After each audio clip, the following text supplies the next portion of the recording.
Le campus de Dorigny ouvre une fois par an ses portes au grand public afin de dévoiler les mystères de l'UNIL. Que s'est-il passé sur le campus de l'UNIL? Qui a laissé son empreinte? Chaque centimètre de la scène de crime est passé au peigne fin par les apprentis Sherlock Holmes. Cette année encore, l'UNIL a ouvert ses portes sur les mystères qui s'y déroulent pour permettre à tous de comprendre le travail universitaire en se glissant dans la peau des experts de la police scientifique et aux chercheurs de transmettre la culture scientifique au grand public. Il y a quelqu'un qui a été agressé, on a dû repérer les traces de pas et puis maintenant on est en train de regarder les empreintes digitales. On cherche l'ADN comme ça, s'il y a du sang dans la trace. On apprend les techniques de police scientifique, une empreinte digitale, comment on la prélève, le sang, comment rechercher les traces, les faire apparaître, les empreintes de pas, comment les révéler, les prélever et puis les analyser au laboratoire. Un terrain d'expérimentation grandeur nature animé par les experts en personne qui fêtent par la même occasion les 100 ans de la création de l'Institut de police scientifique. Qu'est-ce qu'elle vous dit, cette trace?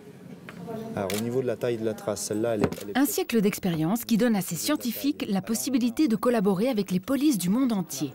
Je crois que c'est évident que ça fascine le public, mais toute la science est fascinante. Je crois que les premières attentes sont de faire plaisir aux gens et aux enfants parce que ça leur permet de démystifier un peu les séries télévisées. Les enfants sont, je pense, assez fascinés de voir qu'on peut faire un travail d'enquêteur sur des éléments dans les sciences traditionnelles.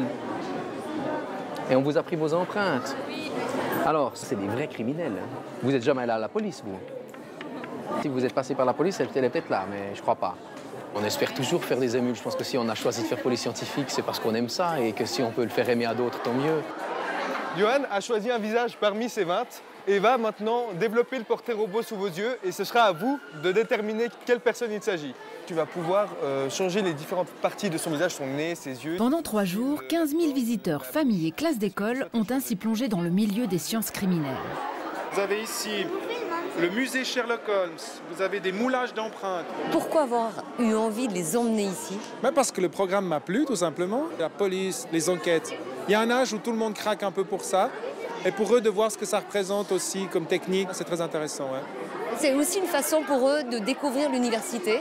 Certainement, il y a beaucoup de curiosités qui ont été éveillées et je pense que ça peut donner des suites, effectivement, des motivations en tout cas. Et puis je suis content de découvrir aussi des étudiants, des gens enthousiastes. On sent qu'il y a une vie, quoi. C'est vraiment une ruche, des accents différents, des nationalités différentes, c'est très, très motivant. L'UNIL proposait également de voir d'un peu plus près l'univers de ses nombreux laboratoires pour ouvrir grand les yeux et penser à demain. J'aime beaucoup les expériences, puis je trouve ça assez grand.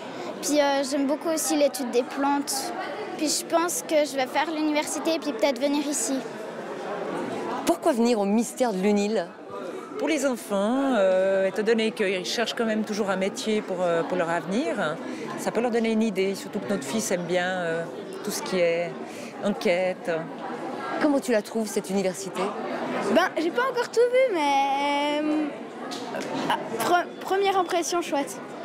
Les mystères de l'UNIL, c'était aussi aller à la pêche aux indices.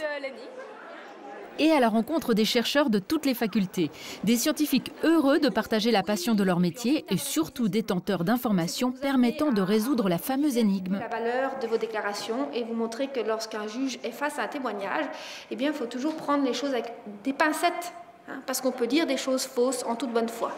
C'est une grosse opération qui implique tout le monde. C'est ça qui est intéressant. Chercheurs, aussi bien que le personnel administratif et technique, et quotité de bénévoles, étudiants, assistants, vraiment tout le monde participe. Qu'est-ce que ça vous a appris cette journée? Oh, ça m'a appris que j'aurais fait une super détective. Non, mais je trouve ça magnifique là. Ça donne envie. Je crois que ça donne envie d'apprendre tout simplement. On voit, je crois que les enfants, ils ont vraiment du plaisir à venir. Ils sont pris par ça. Piqués par le virus de la connaissance, nos enquêteurs en herbe ont appris ce jour-là qu'il n'y a pas d'âge pour inventer l'avenir.